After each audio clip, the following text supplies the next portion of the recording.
کی یہ تقریب کئی حوالوں سے یادگار ہے، خوبصورت ہے کہ آج کی اس محفل میں میاں والی کے وہ بڑے بڑے نام موجود ہیں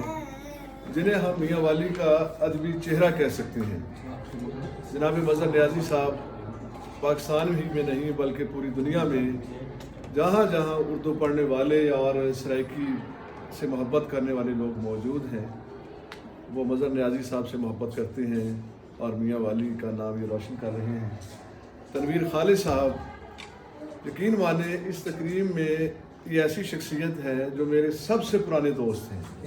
ان سے میرا تعلق تقریباً 35 سال کا ہے اور کروڑ لال حسن میں لیا میں کل پاکستان سطح کے مشاعرے کرواتے تھے۔ اس وقت سے ہم وہاں جایا کرتے تھے۔ جب سے میاں والی میں آئے ہیں تو میاں والی کی ادبی رونقوں میں انہوں نے اضافہ کیا اور اس تقریب کا اہتمام کرنے کے حوالے سے ہمارے دوست ڈاکٹر مجید خان نیازی صاحب موجود نہیں ہیں، لیکن میں سمجھتا ہوں کہ وہ یہاں کی ہر دل عزیز شخصیت ہے اور ان کے دم سے یہ تقریب جو ہے یہ برپا ہوئی ہے۔ اور آج کی تقریب کے دلہا جن کے لیے یہ تقریب سجائی گئی وقار احمد ملک صاحب، نثر کے حوالے سے بہت بڑا نام اور میاں والی میں ہی نہیں بلکہ میں سمجھتا ہوں کہ فکشن میں آج کل بہت کم لکھا جا رہا ہے اور ملک صاحب جو لکھ رہے ہیں اس کی پذیرائی جو ہے پوری ادبی دنیا میں ہو رہی ہے۔ اور سب سے بڑی بات یہ ہے کہ ان کی کہانیاں، ان کی تحریریں مختلف جرائد میں شائع ہو رہی ہیں، سوشل میڈیا کے ذریعے ہمارے سامنے آ رہی ہیں اور ان کے جو موضوعات ہیں وہ ہماری زندگی کے موضوعات ہیں، ہمارے آس پاس کے موضوعات ہیں۔ انہوں نے بہت خوبصورتی کے ساتھ اپنے افسانوں میں، اپنے سفر نامے میں ان موضوعات کو پیش کیا ہے۔ ان کے سفر نامے کے حوالے سے میں باتیں کروں گا، کچھ دوستوں کا میں ذکر کرنا چاہ رہا ہوں۔ ہمارے شعبہ اردو کے ڈاکٹر انصر عباس صاحب موجود ہیں اور ڈاکٹر ظفر اقبال صاحب، ڈاکٹر قاری ظفر اقبال صاحب، ان کے بارے میں کہا کہ ہمارے بزرگ استاد، میں بلکہ یہ کہوں گا کہ یہ ہمارے سینئر استاد ہیں اور بالکل ابھی یہ نوجوان ہیں، دیکھنے میں ہمیں قاری صاحب لگتے ہیں لیکن یہ بالکل یعنی کہ سینئر اور بہت ماشاءاللہ مذہبی حلقوں میں بہت بڑا ان کا نام ہے اور ڈاکٹر صاحب یہاں تشریف لائے ہیں۔ میرے بہت پیارے دوست ضیاء صاحب، ضیاء قریشی صاحب، ضیاء اللہ قریشی صاحب، ان کے بارے میں 2-3 بار کہا ضیاء اللہ ملک، ضیاء اللہ ملک کے نام سے پکارا گیا تو میں ملک صاحب سے کہہ رہا تھا، وقار ملک صاحب سے، وہ بلے شاہ نے کہا تھا کہ میں نہیں سب تو یہ دونوں دوست ایسے ہیں کہ اگر ہم وقار ملک کو یہ کہیں کہ وقار قریشی اور انہیں کہیں کہ ضیاء اللہ ملک تو ایک ہی بات ہے۔ اور اس کے علاوہ تکون کی بات ہوئی کہ یہاں تنظیم انہوں نے بنائی تکون کے نام سے، تو جس میں عابد ملک صاحب تھے، وقار ملک صاحب، ضیاء اللہ قریشی صاحب، تو عابد ملک صاحب ملتان چلے گئے میری معلومات کے مطابق، اور وہ تکون ٹوٹی نہیں ہے، وہ چکور نہیں بنی، بلکہ وہ جیسے یہاں سے ملتان گئے تو اس تکون کو مکمل کرنے کے لیے ہمارے بھائی مظہر نیازی صاحب اس میں شامل ہو گئے، تو تکون اب بھی برقرار ہے۔ ایک اور میں بات کرنا چاہوں گا اے حمید کے حوالے سے کہ اے حمید کے حوالے سے میں نے اور وقار ملک صاحب نے کئی بار ذکر کیا ان کا۔ میں سمجھتا ہوں کہ جتنی پر اثر تحریر اے حمید صاحب لکھتے تھے اور فکشن میں جتنا بڑا نام تھا، اچھا وہ ان کے ہاں جو ناسٹیلجیا تھا جو وہ بیان کرتے تھے، انہوں نے امرتسر سے ہجرت کی پارٹیشن کے بعد اور لاہور آئے اور وہ ان کی جب تحریر پڑھتے تھے اس میں امرتسر کا جب ذکر اور وہاں کا جو کمپنی باغ تھا، جلیانوالہ باغ، جس کا بہت بڑا واقعہ ہے بھی ہوا آپ سمجھتے ہیں تاریخ کے حوالے سے، تو ایسے محسوس ہوتا تھا جیسے ہمارے سامنے ایک فلم چل رہی ہو۔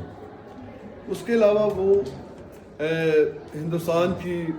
فلم انڈسٹری کے حوالے سے، پاکستان کی فلم انڈسٹری کے حوالے سے، سری لنکا کے حوالے سے جس کا پرانا نام سیلون تھا، اس کے حوالے سے جب بات کرتے تھے، سیلون کی چائے کی بات کرتے تھے، بارشوں کی بات کرتے تھے، تو یقین مانے ان کی تحریریں پڑھتے ہوئے ہمیں وہ خوشبو محسوس ہونے لگتی تھی۔ ملک صاحب ایسے ہیں کہ آپ جب یہ حمید کو پڑھتے تھے تو سب سے بڑی بات ہوتی ہے کہ کوئی بھی تخلیقار جب کوئی تخلیق پیش کرتا ہے، اسے پڑھنے کے بعد ہمیں محسوس ہو، اس کی خوشبو محسوس ہونے لگے۔ تو جو بندہ اے حمید سے متاثر ہے، اے حمید کو اپنا استاد مانتا ہے، تو میں تو سچی بات اس بندے کو سلوٹ کروں گا۔ اے حمید کو میں نے ان جیسا یعنی کہ پر اثر لکھنے والا بندہ نہیں دیکھا۔ بہت باکمال لکھنے والے تھے اے حمید۔ اور ملک صاحب وہ جو ایک بہت بچوں کی سیریل تھی مشہور اینک والا جن، یہ بھی حمید صاحب کی تھی، ہاں الف لیلا۔ تو آپ نے اینک والا جن آپ میں سے ہر بندے نے دیکھے ہوں، تو یہ وہ اے حمید ہے کہ ان کا یہ ایک پہلو تھا۔ اچھا، یہاں تک ملک صاحب کی آج کی کتاب کی بات ہے، سفر نامے کی بات ہے، تو اس کے علاوہ چونکہ آج ہم اوورال باتیں کر رہے ہیں، ملک صاحب کے 3 جو حوالے ہیں، سب سے پہلا حوالہ جو ہے وہ کہ آج ایک حوالہ ہمارے بھائی ضیاء قریشی صاحب نے ان کے شاعر ہونے کا ہی بتایا ہے۔ میں حیران ہوتا تھا کہ انہیں اتنے اچھے اچھے شعر کیوں یاد ہیں، ہر اچھا شعر انہیں یاد ہو جاتا تھا، لیکن آج پتہ چلا کہ چونکہ شاعر بھی ہیں اور ایک انہوں نے اچھا کام کیا ہے کہ شاعری چھوڑ کر کہ نثر کی طرف آئے کہ میاں والی میں ہی نہیں بلکہ پورے پاکستان میں نثر لکھنے والے کم ہیں۔ اگر یہ شاعر رہتے تو یقیناً بہت اچھے شاعر ہوتے، لیکن ہمیں اتنا اچھا نثر نگار، اتنا اچھا فکشن رائٹر میسر نہ آتا۔ تو اس حوالے سے جس نے بھی مشورہ دیا ہے ملک صاحب کو شاعری چھوڑ کے نثر کی طرف آنے کا، یقیناً کسی نے مشورہ نہیں دیا ہوگا، ان کے اندر سے ایک آواز اٹھی ہوگی، انہوں نے اپنے اظہار کے لیے۔ تو پہلا حوالہ ملک صاحب کا جو ہے وہ افسانہ نگار کا ہے، دوسرا حوالہ جو ہے ایک ناول نگار کا ہے، اور تیسرا حوالہ ہمارے سامنے جو آتا ہے وہ سفر نامہ نگار کا ہے۔ تو یہاں بھی ہمارے سامنے ایک تگول آتی ہے۔ تو یہ اس حوالے سے ہم دیکھتے ہیں تو سب سے بڑی بات جو ہے اس سفر نامے کی چترال سے کیلاش تک کہ جب آپ اسے پڑھنا شروع کرتے ہیں تو آپ کی خواہش ہوتی ہے کہ یہ سفر نامہ میں پڑھ کے دم لوں۔ اگر اس سفر نامے کی سب سے بڑی جو میں 2 اس کی خوبیاں ملک صاحب، میں اس سفر نامے کی 2 خوبیاں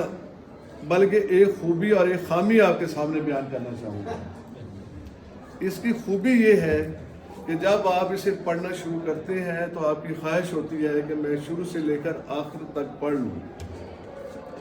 اور پڑھنے کے بعد آپ ان علاقوں سے نہیں، یہ چترال اور کیلاش صرف نام تک نہیں ہے بلکہ انہوں نے پوری تہذیب کو پیش کرنے کی کوشش کی ہے،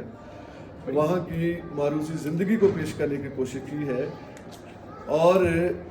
اپنی جگہ ایک بہت خوبصورت اور دلچسپ سفر نامہ ہے۔ اس پہ بہت ساری باتیں ہو سکتی ہیں کیونکہ بار بار مجھے فون بھی آ رہے ہیں، اور دوسری تقریب سے بھی صاحب نے بھی حکم دیا کہ آئیں۔ تو اور خامی کی جہاں تک میں یہ بات کروں گا، اس سفر نامے کی خامی یہ ہے کہ آپ پڑھتے جاتے ہیں پھر سفر نامہ ایک دم ختم ہو جاتا ہے، اور ہم چاہتے ہیں کہ یہ اور پڑھتے جائیں۔ تو یہ سے آپ خوبی بھی کہہ سکتے ہیں۔ بہرحال میں وقار احمد ملک صاحب کو چترال سے کیلاش تک یہ شاد پر مبارکباد پیش کرتا ہوں۔ بلا شبہ یہ میاں والی کا فخر ہے، میاں والی کا وقار ہے، اللہ تعالیٰ ان کے وقار میں اور اضافہ کرے۔ اور آج کی یہ بھرپور تقریب جو ہے، اور میں سمجھتا ہوں کہ ملک صاحب کے لیے آپ لوگوں کی طرف سے محبت کی ایک پہلی بوند ہے، اور اس طرح کی تقریبات ہونی چاہیے۔ میں اپنے محترم دوست مظہر نیازی صاحب کو، تنویر خالد صاحب کو بھی سننا چاہ رہا تھا، لیکن چونکہ وہ کہتے ہیں نا کہ افسر ہوتا ہے، تو چونکہ اب نویر صاحب کا حکم ہے، میں آپ صاحب کی اجازت سے اس میں شریک ہونا چاہتا ہوں اس تقریب میں۔ تو بہرحال ملک صاحب کو میں بار دیگر مبارکباد پیش کرتا ہوں، اور آپ سب کو بھی خاص طور پہ شعبہ ایجوکیشن کے طلبہ طالبات کو، اساتذہ کو، اور مجید خان نیازی صاحب بہت شکریہ.